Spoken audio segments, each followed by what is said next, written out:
Hello, everybody, and welcome to the Tech Educator Podcast. My name is Jeff Bradbury. Thank you so much for joining us today and making the TEACHERCAST Educational Broadcasting Network your home for professional development. Tonight, we have a great show. We're talking all about devices and the device that is appropriate for your school. Of course, recently, Apple had a big keynote talking about the new phones that came out, and we're going to be having a discussion about that. I've picked up my brand new iPhone. Have you?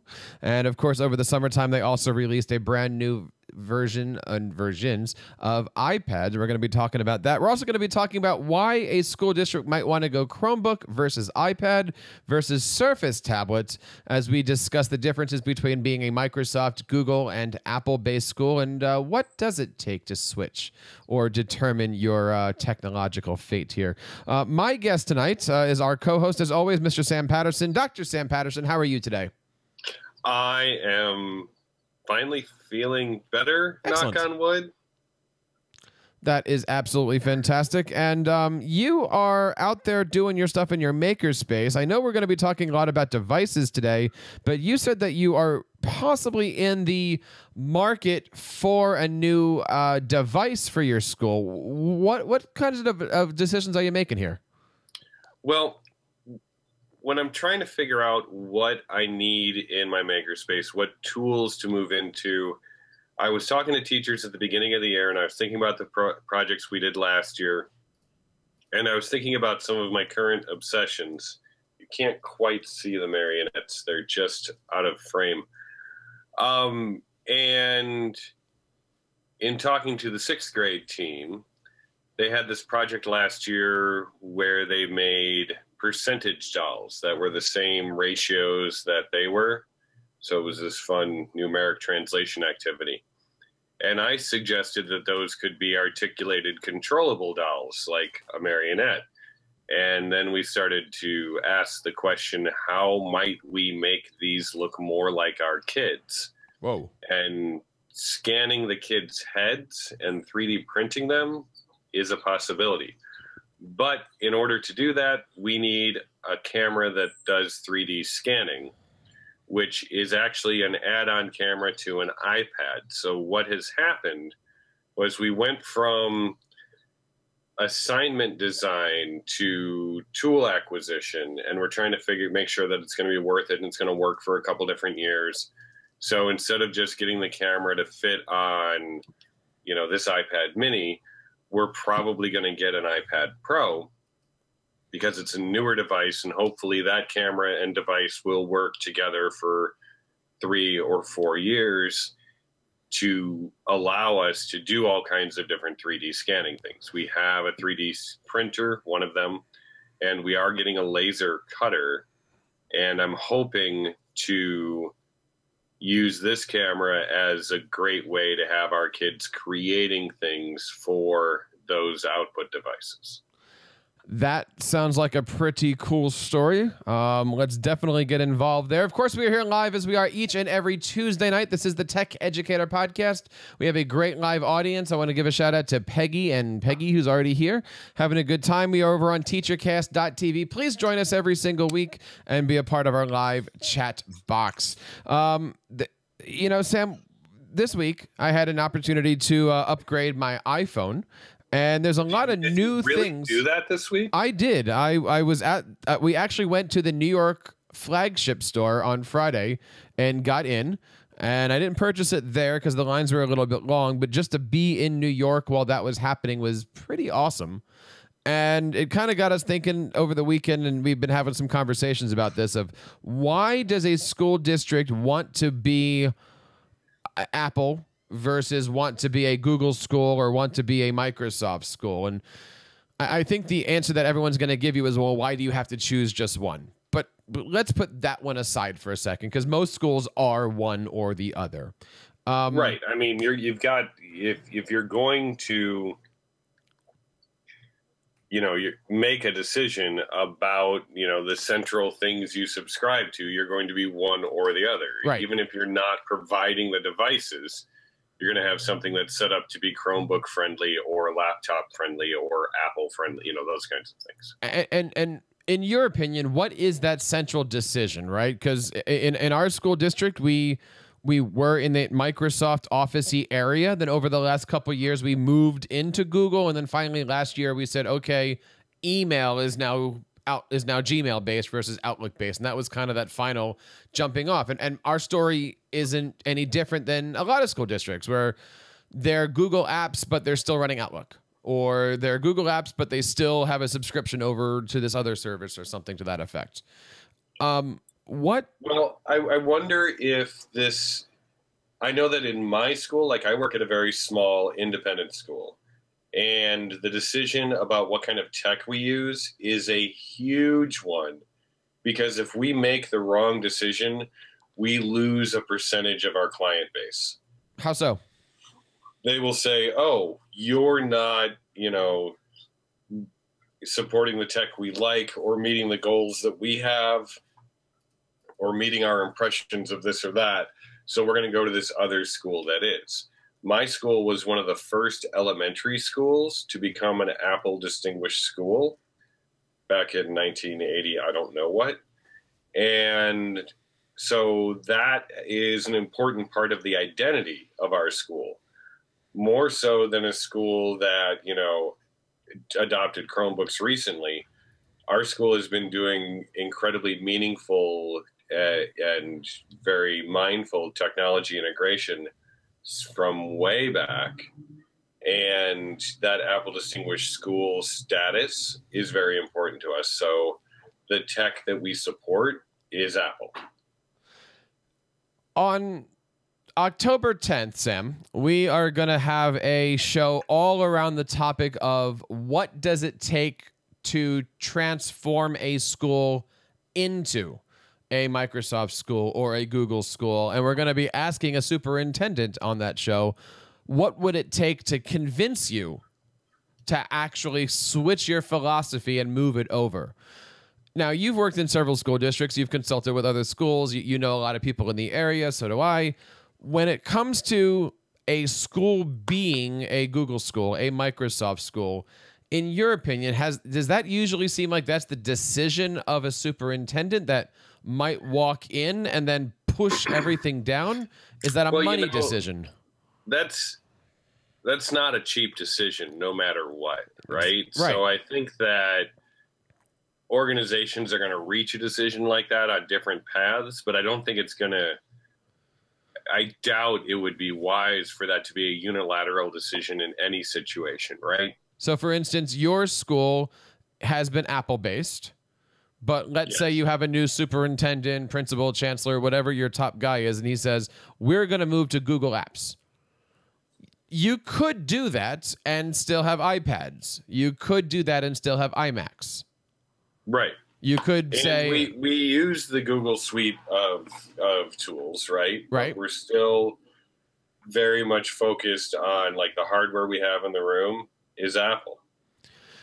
I had a conversation with somebody today, and the conversation was, could you be a Microsoft school using Chromebooks? Or could you be a Google school using Surface tablets? Mm-hmm. And I think we came up to saying it's easier if you're a Google school that uses Surface tablets than, say, an Apple or Microsoft school using Chromebooks. Right, because the thing about Chromebooks and the Google setup is that everything you're using lives on Google. So you probably can get Chromebooks to work with Office 365, but it's not going to be as seamless an experience as using a Chromebook with Google Apps, because they were built to work together. So what makes that conversation happen? You just said a couple seconds ago, it's a bigger conversation than just, hey, you want to go Google, right? You've got the tech director who's thinking more in the lines of management of devices. I imagine what we'll hear is that it ends up being about different levels of hardware refresh cycles. Okay. So this device, which is a Kindle Fire tablet that retails for $50, I think this might be the solution to everything everywhere, just saying. It has lasted me 2 years so far. I anticipate I will get at least one more good year of use out of this. I can count on this thing probably for 3 years. And is Can that I count on it because for 4? I don't know. I can use Google Apps with it, I believe. I usually just listen to audiobooks on it. Let's see. Does this have Google? Have I put the Google suite of tools on here yet? I have not. I have Scratch Junior and the Foos on here, so I have the important stuff. Of course. But I don't have. Maybe Peg or Peggy know if we can use Google Apps with a Kindle Fire tablet. I want to say yes, because they just impress me all the time. If it has a web browser, you can certainly do it. It doesn't have to be app-based in that respect, right? Right. Now, so there's the device, right? And then there's everything else that supports the devices. And if you're going to switch from all Chromebooks to all Apple, that probably requires replacing waypoints and all kinds of stuff, right? And, that's a big commitment. Even just buying the devices year over year for any system is a big commitment. Then you get whatever the cost is of going from one system to the other, both the monetary cost, but then you also have to figure out the cost in hours, not just in hours for people like you or Jen to, give trainings and do hardware support and all of that, but just the hours of productivity lost because you've moved from one system to the other. So are you saying that the device is what makes the school district change because it's a monetary thing? Or are you saying if Amazon came out tomorrow with a brand new educational suite, they've already got the tablets, you said they're $50, that's far less than everything else. But if suddenly they came out with an Office suite, and that would be the thing, like if they would want to go into that. We've seen Amazon's 10 Marks education program, right? They have a growing offering there. And it's really clear that they're building a nice pathway to create interactive educational experiences that they could deliver. I mean, they have to be losing money on these $50 Fire tablets. Right. Because this one costs $500. Right. There's a 10 times difference between these two. And but on the same hand, the one on your right hand used to be able to play Flappy Bird. Right. It does play there's Morphe, the 3D rendering app that we just bought a bunch of. But that's the thing. Like, what do you want? Like, what's the decision? What should your decision be based on?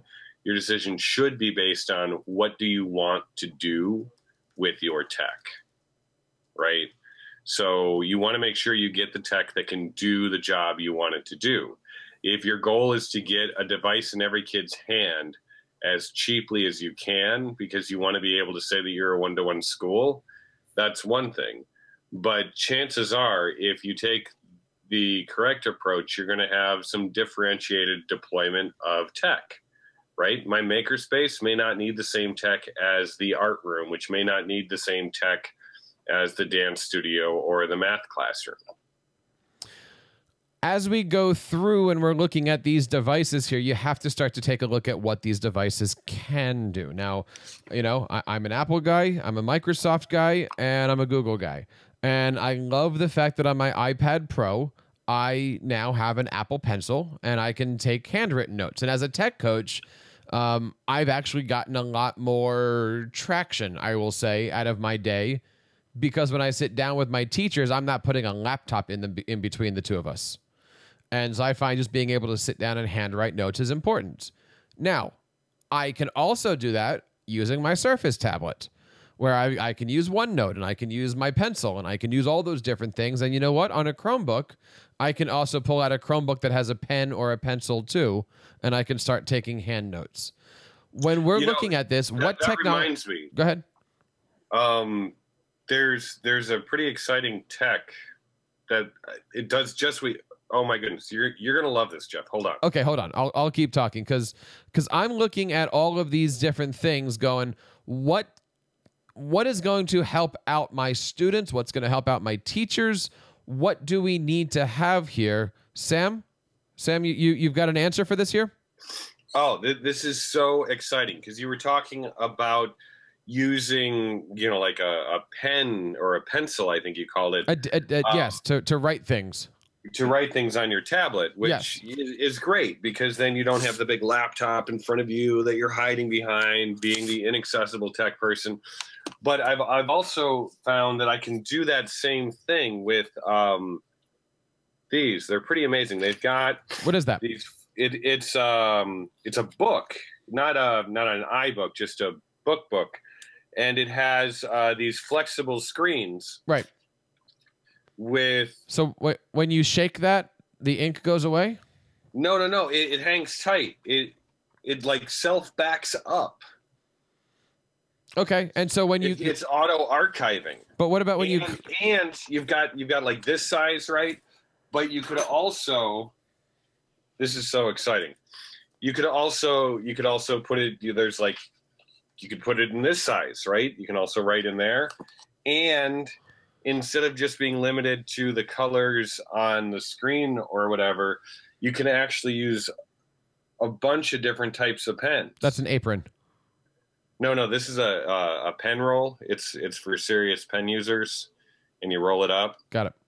And then you don't get them lost in your backpack with all your little notebooks. Yeah, but this is where the My Paperless Classroom mission statement like burns, right? Because but writing stuff down is powerful, but you're saying you can get all of this book style functionality out of your swanky iPad Pro, right? Because it then syncs up to everything, and if I wanted to add a graphic or an image, like I can do that stuff. Right? Like at that point in time, you're looking at like an iPad Pro, which is $700. You're looking at a Surface tablet that starts at 11 or 12. You're looking at a Chromebook, which might be in that $400 to $500 range, just for the tablet features on these devices. You're talking the fancy Chromebook, but exactly. Well, because it's got to be pen based. This is the kind of thing that is challenging for schools because ultimately there's only so many dollars to spend, and if you have one category of devices that cost X and another category of devices that cost 2X and another category of devices that cost 3X, it's really hard not to end up with the category of devices that cost X. Because it only costs 1X per kid. You had mentioned earlier device based off of needs. And I wanted to kind of end our conversation here specifically talking about you and your needs as a makerspace teacher. Is there a device out there that meets the needs of a makerspace teacher? Because we've recently had a few teachers email us and say, I'm building a makerspace. What do I need? If you're saying a bunch of $50 tablets, cool. If you're saying $1,200 Surface tablets. $50 tablets, some $35 computers, some old screens. Raspberry Pi computers are really powerful in that they do a lot of flexible stuff, but they're not. What you don't want in your makerspace are a bunch of good computers that can also do programming. What you want are a bunch of lousy computers that do programming pretty well, which is what the Raspberry Pi is. Because if you put really good computers in there, then everyone's going to be in your room using the computers for like real work. And you don't want them doing that. You want them programming weird robots and stuff on your computer. So you want underpowered devices in your makerspace, a couple specialty ones here and there, right? A good movie making machine, something like that. But glad you mentioned that. Right? But you really don't want grand general purpose all function machine. No, you want specialized machines that do their own job really well and might need, a 2-year refresh instead of a 3. So your hand-me-downs. Your hand-me-downs, your broken things, your substitute pieces, and your Raspberry Pis, yes. Okay. When we're looking at putting things together for elementary, again, let's talk, is it better to be Chromebook, better to be iPad? I'm a fan of iPads in the early grades. I think iPads in the upper middle grades, that 4th through 7th, iPads only work if you have a keyboard attached to it, because you got to be doing some of those typing skills, and you got to be able to do some of that stuff. I wouldn't put a kid only on an iPad if you wanted them to learn to type, right? That just doesn't make any sense. I also wouldn't give a kid just a Chromebook if you want them to learn to create media. That also doesn't make sense. So what you want to do is you want to figure out, how do we have the appropriate time and tools for typing? How do we have the appropriate time and tools for media creation? and how can my students feel comfortable going from one to the other. So to wrap up here, are you suggesting that the decision to be Apple versus Microsoft versus Google is based off of pedagogy? I think that the grand brand-centered decision is probably going to be based off of the overall needs of the community. Your pedagogy and how you approach it certainly should be one of those, but I think that's something that definitely comes into much finer application choices than just Microsoft versus Google versus Apple. Well, if your school district, like many school districts are going to be pushing 4 C's: creativity, collaboration, creative thinking, and Sam? Creativity, collaboration, communication. Communication, good. Ding. Podcasting, right. The 4th C. Casting. Can you do all that on a Chromebook? Probably. But I know easier ways to do all of that on the iPad. Can you create video on a Chromebook? I couldn't do it right now without a little bit of discovery work. I know that one of the ways to edit video on the Chromebook isn't there anymore. We're kind of morning YouTube editors. YouTube editor, right. When teachers come to me and say, I want to make a video project, I do what most tech coaches do, and I show them how to make a screencast that happens to just record themselves. But then there's no editing version on some of these free services. You know, speaking of screencasts, Jeff. Let's speak about it. One of the things I'm super excited about this week, iOS 11 finally has a screencast button, which means that my students can export their Scratch Junior projects. And it's really awesome. All you do is literally swipe up, hit a record button, go into your work, hit play. It records what's on the iPad screen without the ambient sound. And then my students can drop that into iMovie and record their voiceover narration. They can put arrows and label things as they want. Wait a minute. They can't put arrows in iMovie, can they? I don't know. But they can put text labels and captions. And if they want to put arrows, then we dump it onto the laptop and probably put them in Camtasia or something. You know, I have not tried that yet. I am the kind of guy that tethers their phone to their computer through a cable, and I use QuickTime to record my phone screen. That is a beautiful solution for a one-person operation when you've got a classroom of kids who are trying to share something. Like Scratch Junior doesn't have an export. It's part of their safety features. We love it. It keeps it super safe. I don't ever have to worry about student accounts. But at the end of the day, it's really hard for them to share. But now, all I have to do, next class I see them, we're going to learn to do this, is swipe up, hit record, play your video, swipe up, hit stop, and it saves it straight to the camera roll. It is awesome. And my kindergartners will be able to do it. Sweet.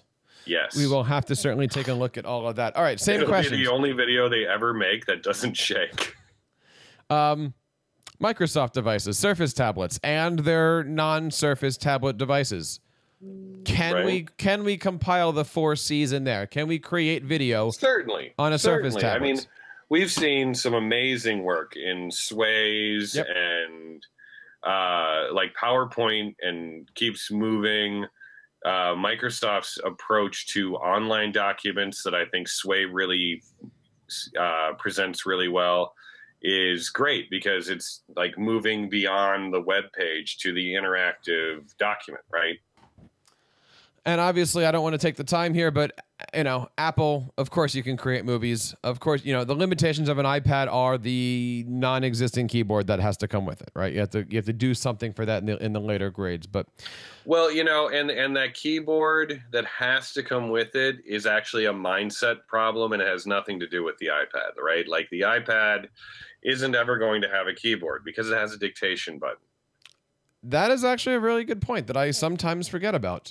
We want to know what you guys are thinking right now. Let us know what devices you guys are using in your classroom. You can, of course, reach out to us on Twitter at TeacherCast. Leave us a voice message over at teachercast.net/voicemail and email us over at feedback@teachercast.net. And we are going to have a complete wrap-up of our favorite devices. Sam, maybe we'll ask you to do your favorite iOS tips or something like that over on my paperless iOS 11 classroom.com. There you go. Sam, what is going on with you? How do we get a hold of you? You can find me and all of my things at mypaperlessclassroom.com. And of course, we've got some great things coming out with TeacherCast over the next couple days and have a lot of great things. Don't forget to check us out on iTunes and YouTube over at teachercast.net/iTunes and teachercast.net/YouTube. Sam, thanks so much for joining us today. Next week, we're going to have a great topic. We were supposed to be doing it this week, but I think next week we're going to do a little bit about how to organize your drives, and having a lot of teachers say, hey, how do I not have like 1 million docs in my Google Doc or in my OneDrive? And we'll talk a little bit about my drives versus team drives. We'll save that one for a next time. And don't forget, on October 10th, we're going to be having our friends from Microsoft come on to talk about this very topic. On behalf of Sam and everybody here in the Tech Educator Podcast, my name is Jeff Bradbury, reminding you to keep up the great work in your classroom and continue sharing your passions with your students.